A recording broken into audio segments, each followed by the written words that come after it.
Here we go. Some live action. Hello, my fellow YouTubers. This is Roy back again. Right now, I'm going to show you something interesting. I'm pushing on through the one leg of the case on here. And pretty interesting.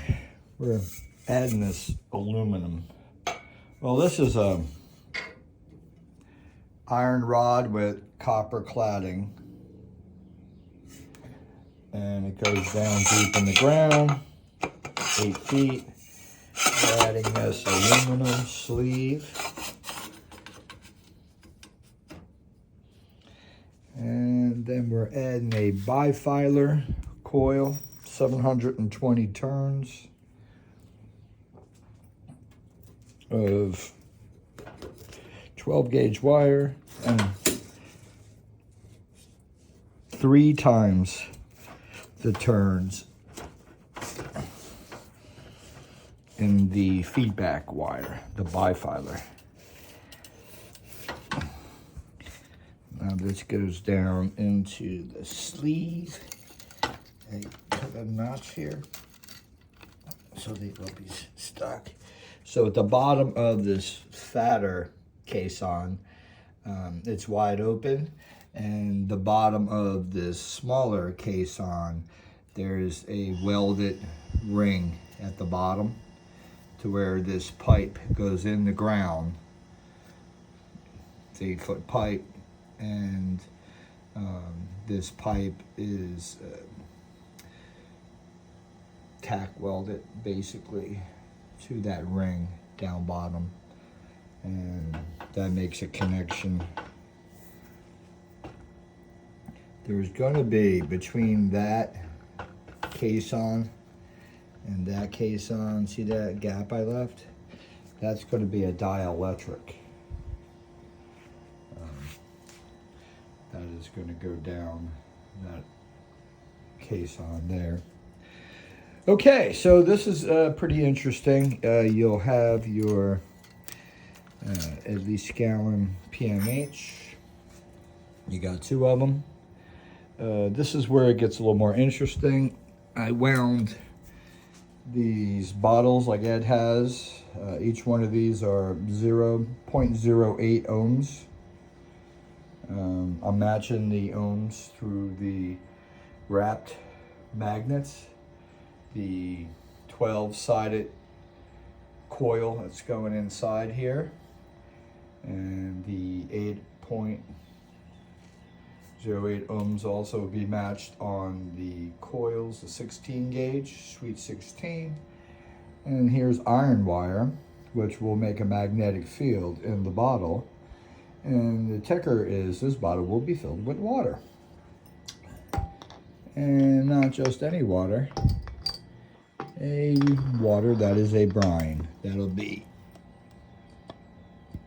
sealed down there. Got your magnetic field entering up through the bottle. And on top of this bottle here, actually, this bottle here, they're both wound differently. Made a nice hole in the bottom. And the way this is going to be wound, it's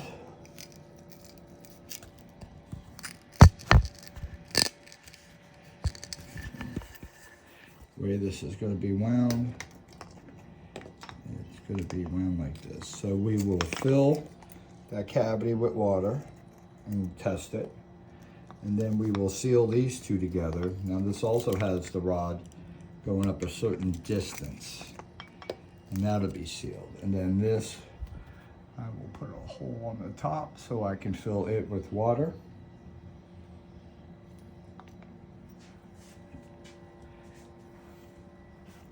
Keep watching the videos. We'll get more in tuned on how the oscillator will come in. The mod here is going to be set up like this. So when the magnetic field will have a transformer action happening in the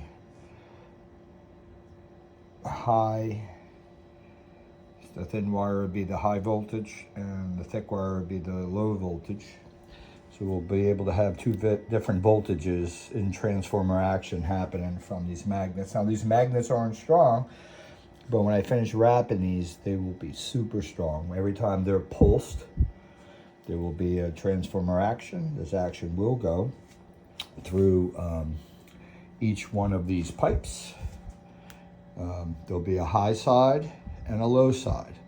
So that'll be south, that'll be north, that'll be north, that'll be south. Then it just rotates and switches, oscillates.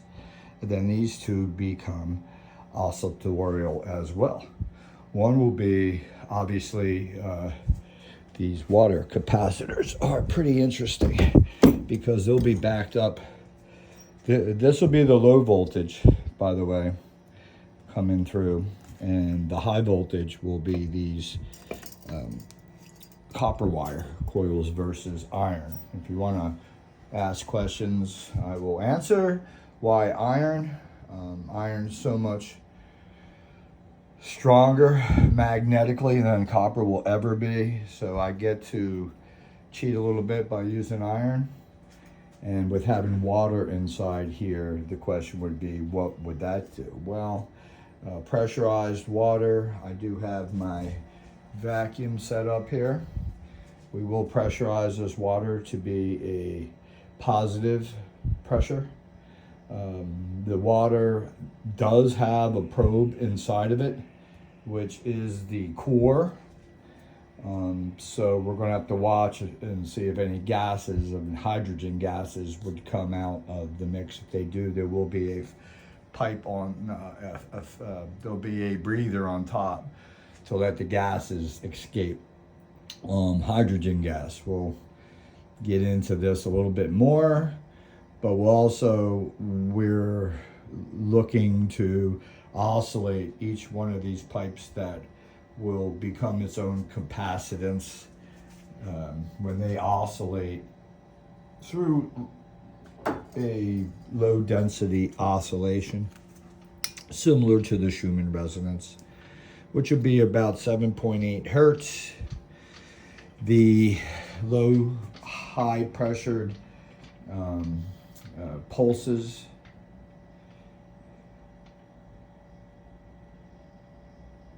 will amount to a couple things.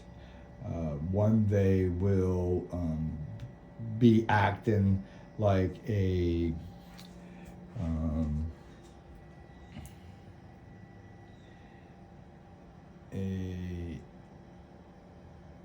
basically a capacitor transformer induction, to where the transformer does not want to do change. So therefore you'll have a slowdown period in the release of the energy that's stuck in the iron. But the iron will give up as it does here, because you'll see everything we're talking about, even without a coil, is happening in the iron.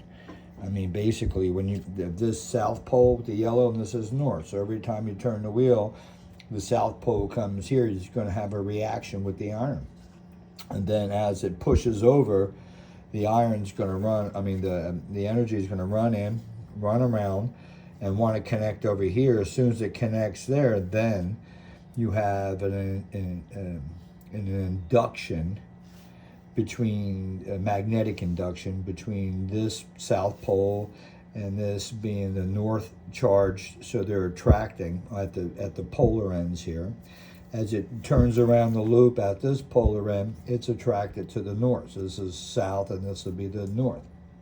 Now, as this pushes through, you're going to get an elastic type of jellified arrangement, because what's going to happen now, where she sits, it's not liking what just happened, and it's starting to stretch itself out, and then as it gets right to the half point, it just releases, and as it releases, it does a back EMF, and that's where these coils here are basically catching the back EMF, and they will send it back into the system.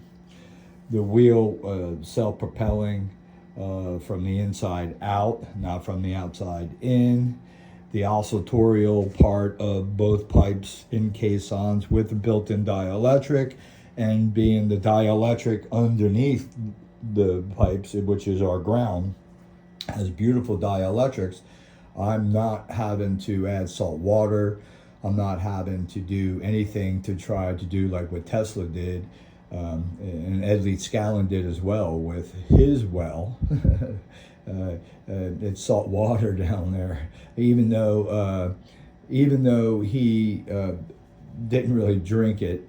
It did have a taint of salt water into it, so it does make it electrolytic type of fluid that allows conductivity. So here you won't have to do it, because we are going to oscillate these pipes through an oscillator, and it's going to be about 1.3 megahertz. Now, 1.3 megahertz of oscillation will give us a high... Yes, dear. You turn the water on? Yes, dear. Will give us a high frequency oscillatorial between the iron. That'll rattle the iron to loosen up its electrons for us to be borrowing them. How the electrons are going to go back into the iron, since nothing's for free, it's a transformation of energy. The Earth can give up an enormous amount of electrons if requested. So the pipes with oscillatory roots in the ground are using the dielectric to share electrons. So leave your comments. We'll get more into this system here. This is beautiful. Think about when you fire this up, I've done some tests. When you put a charge on here, it's all separated with little film on the iron so it don't rust. But other than that, there's no shielding, very little. But it's when you connect to 12 volts and start pulsing it, you start to see water twirl in there. There's all kinds of stuff going on. So we are going to have a lot of fun with this, and this is pretty much an extension of nothing I believe Ed had done, but all the parts that I'm using is what Ed had.